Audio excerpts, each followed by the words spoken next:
जहागीरदार आपलं स्वागत करते। आता पाहूया बातम्या विस्ताराने। किसके फायदे के लिए ऑपरेशन सिंदूरबाबत लोकसभेत चर्चा सुरू आहे। पाहूया या चर्चेचं थेट प्रसारण। 2004 के दिसंबर में पोटा कानून रद्द हुआ। 2005 में अयोध्या में रामलल्ला के टेंट पर हमला हुआ, आतंकवादी मारे गए। मुंबई लोकल ट्रेन 2006-5 में रामलल्ला पर हमला, 6 में मुंबई ट्रेन में बम धमाके 187 लोग मारे गए। 2006 डोडा उधमपुर में हिंदुओं पर हमला, 34 लोग मारे गए। 2007 हैदराबाद 44 लोग मारे गए। 2007 यूपी लखनऊ वाराणसी 13 लोग मारे गए। रामपुर सीआरपीएफ कैंप वहां पर हमला हुआ 2008 में। 2008 में श्रीनगर के आर्मी के काफिले पर हमला हुआ, 10 सुरक्षा बल मारे गए। मुंबई आतंकी हमला 2008 में हुआ, 246 लोग मारे गए। जयपुर में 8 बम धमाके हुए, 64 लोग मारे गए। 2008 में अहमदाबाद में 21 बम धमाके हुए, 57 लोग मारे गए। दिल्ली में 2008 में 5 धमाके हुए, 22 लोग मारे गए। और पुणे की जर्मन बेकरी 17 लोग मारे गए। वाराणसी में 10 में धमाका हुआ, 11 में मुंबई में 3 धमाके हुए, 27 लोग मारे गए। अब मैं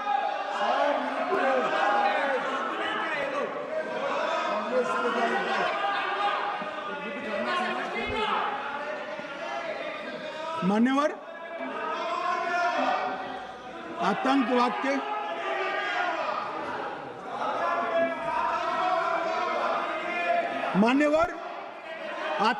के खिलाफ लड़ाई होती, कभी वो हमला करते हैं, मगर सवाल ये है कि इन्होंने 5 से 11 के बीच में 27 जघन्य हमले किए, 1000 के करीब लोग मारे गए।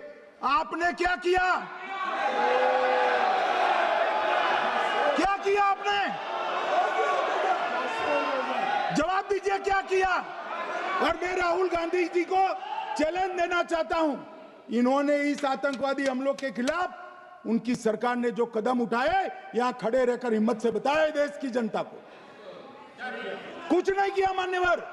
ये यहां से आतंकवादियों की फोटो पाकिस्तान भेजते रहे, डोजियर भेजते रहे। और मान्यवर ये कहते हैं कि आपके समय में भी हमले हुए। मैं उनको अंतर समझाना चाहता हूं, वो देख नहीं पा रहे। मान्यवर, हमारे समय में जो भी आतंकवादी घटना हुई, पाक प्रेरित और कश्मीर सेंट्रिक हुई। देश के हिस्से में 2014 से 2025 तक एक भी घटना नहीं हुई है मान्यवर। ये नरेंद्र मोदी सरकार है मान्यवर। और कश्मीर में भी आज स्थिति ऐसी हुई है, उनको पाकिस्तान से आतंकवादी भेजने पड़ते हैं। कश्मीर में आतंकवादी अब हमारे नहीं बनते हैं मान्यवर। और मैं सलमान खुर्शीद जी को भी याद करना चाहता हूं। एक बार मैंने बड़े सवेरे में नाश्ता करता था, टीवी पर उनको रोते हुए देखा। मुझे लगा क्या हुआ, कोई बड़ी घटना हो गई। तो रोते रोते वो श्रीमती सोनिया गांधी के घर से बाहर आ गए कि बाटला हाउस की घटना देखकर सोनिया जी फूट फूट कर रो पड़ी। अरे रोना था तो शहीद मोहन शर्मा के लिए रोते, बाटला हाउस के आतंकवादियों के लिए रोना आता है। और मान्यवर ये हमें पूछते हैं कि आपने क्या किया। कोई अधिकार नहीं है पूछने का, कोई अधिकार नहीं है मान्यवर। और ये हमें पूछते थे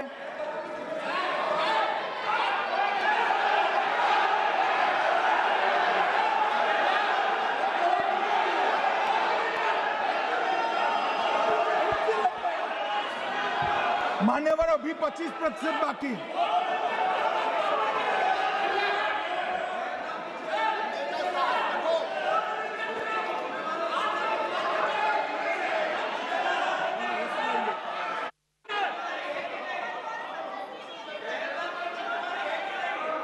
बैठिए।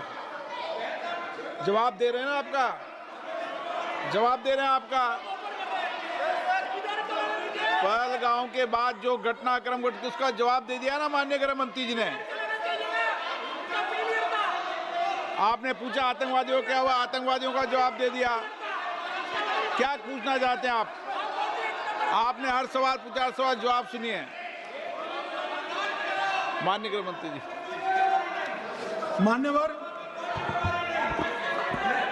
मान्यवर, इन लोगों को कल ऐसा था कि ये जो बहसरन के गुनहगार है वो पाकिस्तान भाग गए, तो बड़े आवाज से पूछते थे भाग गए भाग गए भाग गए, गृह मंत्री क्या करता है, जिम्मेदारी ले।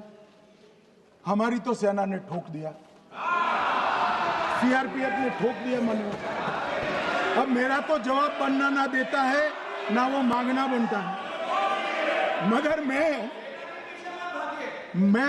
मैं उनको कुछ पूछना चाहता हूं।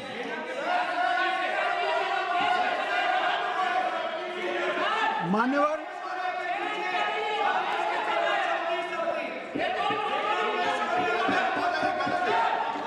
प्लीज, मारेगी तो सेना है ना, सेना अब ऐसे भी मारेगी ना, तो वो भी ये कह रहे हैं सेना और सीआईएसएफ ने मारा।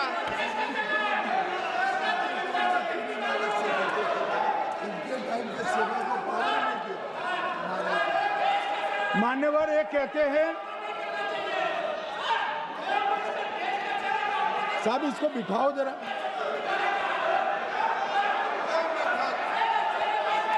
हाँ, प्लीज बैठिए बैठिए बैठिए बैठिए बैठिए।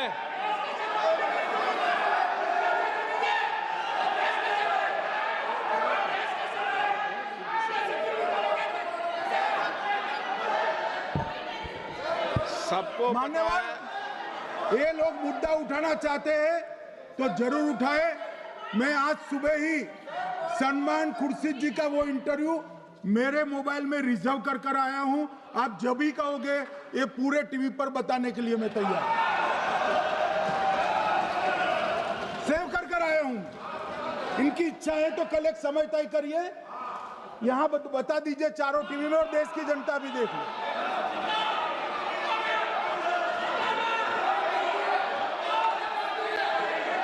मान्यवर कह रहे हैं बताओ, आप बताओ, बताना है या नहीं बताना? नहीं, पूछो ना उनको। Please please.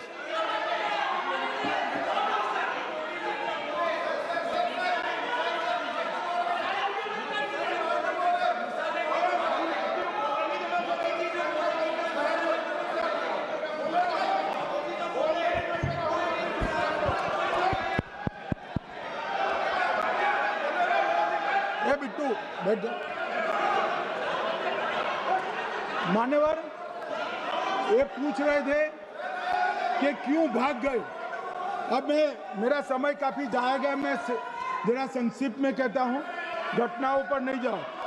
दाऊद इब्राहिम कासकर 1986 में भागा, श्री राजीव गांधी की सरकार। सैयद सलाउद्दीन 93 में भागा, कांग्रेस की सरकार। टाइगर मेमन 93 में भागा, कांग्रेस की सरकार। अनीस इब्राहिम कासकर 93 में भागा, इनकी सरकार। रियाज भटकल 2007 में भागा, इनकी सरकार। इकबाल भटकर 2010 में भागा, इनकी सरकार। मिर्जा सादा बेग 2009 में भागा, इनकी सरकार। अब मान्यवर, मेरा तो जवाब मांग लिया, हमारे सुरक्षा बलों ने मेरा जवाब भी दे दिया, अब राहुल गांधी इसका जवाब दे।